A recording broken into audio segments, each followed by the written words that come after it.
Hey guys, ഞാൻ നിങ്ങളുടെ അനിക്കുട്ടനാണ് കേട്ടോ. നമ്മളിന്ന് ഗുരുവായൂർ വന്നതാണ്. ഇപ്പോൾ സമയം പുലർച്ചെ 1 മണിയാണ്. നമ്മൾ നേരെ കയറുമ്പോൾ വലിയ തിരക്കും കാര്യങ്ങളൊന്നും കാണുന്നില്ല കേട്ടോ.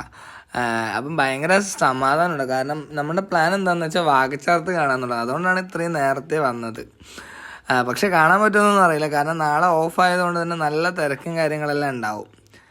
അത് നമുക്കറിയാം. എന്നാലും നമുക്ക് പോയി നോക്കാം. നമ്മൾ അത്ര ക്രൗഡൊന്നും പ്രതീക്ഷിച്ചില്ല. പക്ഷേ എന്താന്ന് വെച്ച് കഴിഞ്ഞാൽ നമ്മുടെ കണക്കൂട്ടിൽ ഫുള്ള് തെറ്റി. നമ്മളൊരു 8 മണി 9 മണി ആ ടൈമിലൊക്കെ ആയിരിക്കും അമ്പലം എത്തുക. അപ്പം ഭയങ്കര ക്രൗഡായിരിക്കും. അപ്പം അത്രയും ക്രൗഡ് നമ്മൾ എക്സ്പെക്ട് ചെയ്തു.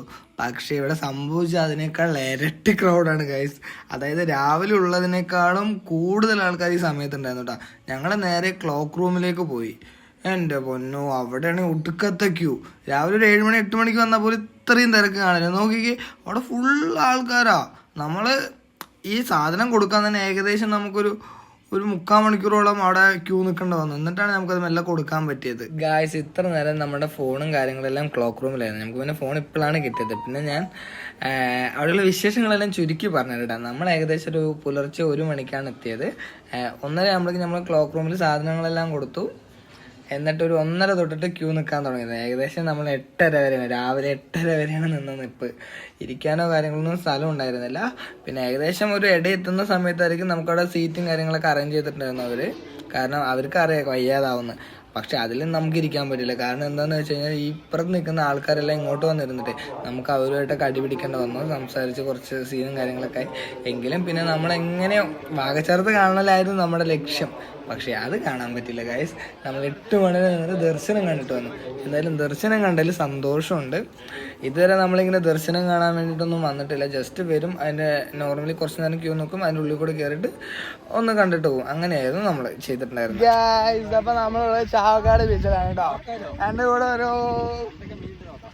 ഇന്ത്യൻ സൈബിനെ കിട്ടിയിട്ടുണ്ടോ, ഇന്ത്യൻ സൈബ്. പിന്നെ ലേറ്റാണ് പറയുക. അത് പിന്നെ നോർമൽ. വേറെ ഡ്രസ്സൊന്നും എടുത്തില്ല, അതുകൊണ്ട് തന്നെ മുണ്ടി തന്നെ പാവം സാല ചെയ്തോ, കാര്യമൊന്നും വേണ്ട. അവിടെ ആ കാണുന്നത് എന്താണെന്ന് പറയോ, തോണി. അപ്പം പിന്നെ അതിൻ്റെ അപ്പുറത്ത് കടലുണ്ട് കേട്ടോ. ആ കടല് ചാവക്കാട് ബീച്ച്. ലീറ്റായിട്ട് മീൻ മേടിക്കാൻ വേണ്ടി പോവാ ഗൈസ്. നല്ല ഫ്രഷ് മീൻ കിട്ടും പറഞ്ഞേ അങ്ങോട്ട് കൊണ്ടുപോകുന്നതാ. ഗുരുവായൂരിന് അമ്പലത്തിലൊക്കെ പോയി തൊഴുതി കഴിഞ്ഞിട്ട് നേരെ വരുന്നത് മീൻ മേടിക്കാൻ. എന്ത് മനുഷ്യനാ നിങ്ങള്?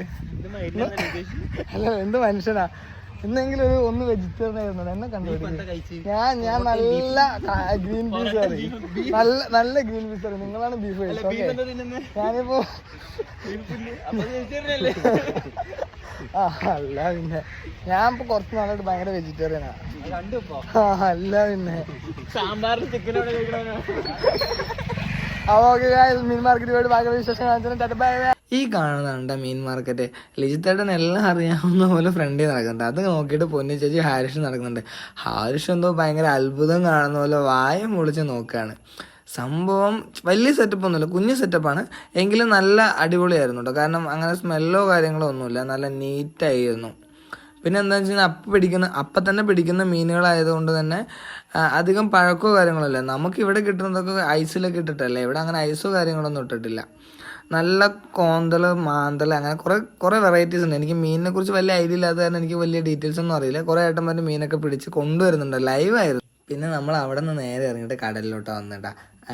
പാലക്കാടുകാർക്ക് കടലിൽ നിന്ന് വെച്ചൊരു അടിപൊളി ഫീലാണല്ലോ. പിന്നെ ആ കടലിലത്തെ കാഴ്ചകളും കാര്യങ്ങളൊക്കെ കണ്ടു. ഞാൻ ചെറുതായിട്ടൊന്ന് വീണ്. അടിപൊളിയായിരുന്നു എക്സ്പീരിയൻസ് എന്തായാലും.